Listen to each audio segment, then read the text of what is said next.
The section I chose to talk about was sound devices. And basically, what this section was about was how sound is important to poetry because it differentiates poetry from the use of everyday language and the sound of everyday language and reading.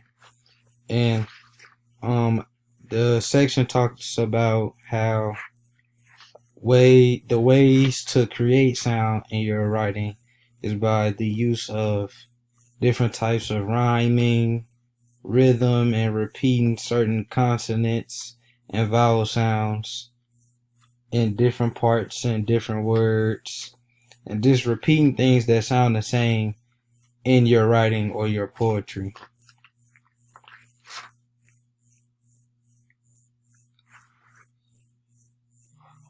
And the way that you can use this to create a piece of advice on how to write poetry, I would say to me, the best way to use sound devices in your poetry is kind of like, I would say, writing a song, or how rappers rhyme when they write their verses and they try to flow to the beat of the song. And I would say, try to create a beat or a tempo in your own head and then try to rhyme and write your poem or writing out to that tempo or that beat in your head.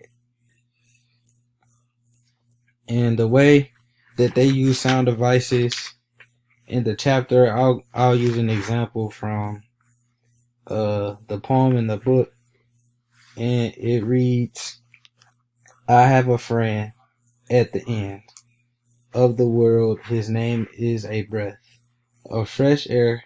He is dressed in gray chiffon. At least, I think it is chiffon. It has a peculiar look like smoke. It wraps him around. It blows out of place. It conceals him. I have not seen his face, but I have seen his eyes. They are as pretty and bright as raindrops on black twigs. And March and heard him say, I am a breath of fresh air for you, a change by and by."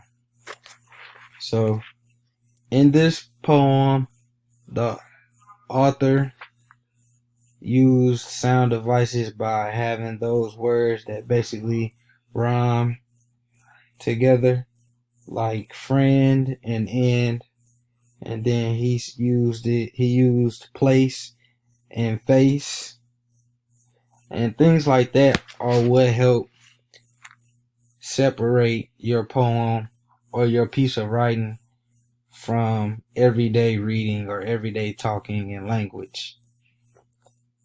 And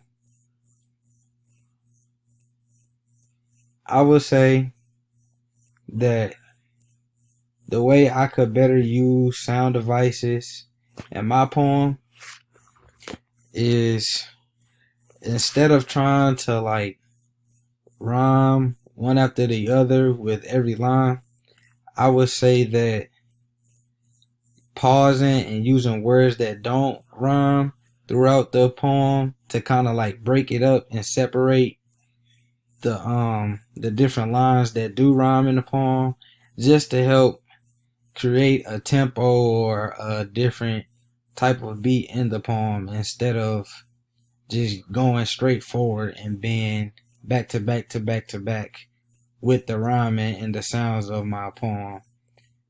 And I would say I could have probably better used different sounds or varied the extremeness of the different rhymes that I used, or without you having to rhyme so much, I probably could have rhymed a little bit less, like I said before, instead of trying to rhyme throughout the whole entire poem.